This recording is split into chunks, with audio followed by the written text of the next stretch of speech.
J'ai reçu un très long colis, ça fait à peu près un banc j'écart, je vous spoil mais c'est ma nouvelle télé. Oui bon ok, comme ça a pas l'air, on dirait une grosse poutre blanche. Sauf que si j'appuie là-dessus, et bah la grosse poutre blanche ça devient un écran de projection pour projecteur laser. Le contraste de la toile est fou et je vais vous montrer pourquoi. C'est une toile spéciale, elle est pas plane, on a des petites stries et ce que ça fait, c'est que la lumière qui vient du projecteur, elle va être reflétée dans cette direction-là. Du coup on va voir hyper bien, même quand on a la lumière du soleil qui va venir ou une lumière d'allumée. Regardez là, il fait même pas nuit, on est encore en journée et on voit vraiment très bien. Et si j'allume la lumière, on voit toujours hyper bien.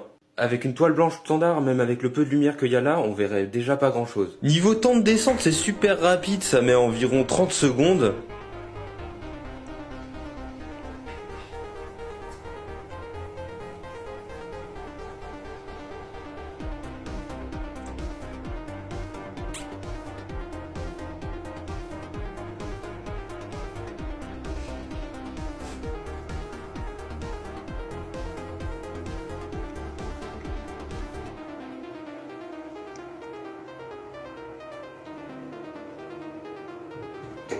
C'est hyper pratique parce qu'une fois rangé, c'est un truc qui prend vraiment très peu de place. Ce qui est top aussi, c'est qu'en journée, on peut le laisser comme ça et le placer par exemple à un endroit où on n'aurait pas pu mettre une télé. Ici, là, j'ai une fenêtre, donc ce serait dommage de mettre la télé là. Et bah avec ça, en journée, je peux le descendre. Et quand par exemple on arrive le soir et qu'on veut regarder un film, on peut le monter et ça gênera pas du tout. Si vous êtes intéressé par cet écran de projection, c'est Vivid Storm qui fait ça. Je vous mets le lien vers leur site dans ma bio. Tiens à préciser qu'ils m'ont envoyé le produit pour en faire une review et je n'ai pas été payé. Je trouve que c'est vraiment très pratique et ça a beaucoup d'avantages comparé à une télé. Déjà la taille, là on a un écran de 100 pouces. Et oui, ça compte. Je pense notamment aux personnes qui veulent un intérieur minimaliste et épuré, ça peut vraiment être top pour vous. Le fait que ça puisse s'ouvrir et se fermer aussi facilement, je vous laisse imaginer les possibilités d'aménagement d'intérieur que ça vous ouvre. Ça pourrait se mettre devant une fenêtre comme ici, ou encore une cheminée, ou un meuble. Et si comme moi vous avez des animaux de type chat, refermer la toile, c'est même pas une option. Niveau durée dans le temps de la toile et du mécanisme, j'ai pas encore de recul, mais de ce que je vois, ça a l'air bien conçu. On a deux grandes barres de chaque côté là qui vont permettre de tenir la toile bien droite, et pour la tente sur les côtés on a des sortes de fils en nylon, un peu comme des fils de pêche. J'ai vu qu'on pouvait aussi ajuster la hauteur maximum de l'écran. Il faut enlever un petit capuchon. Il y a ça fourni avec pour ajuster, du coup faut le mettre dedans et trouver...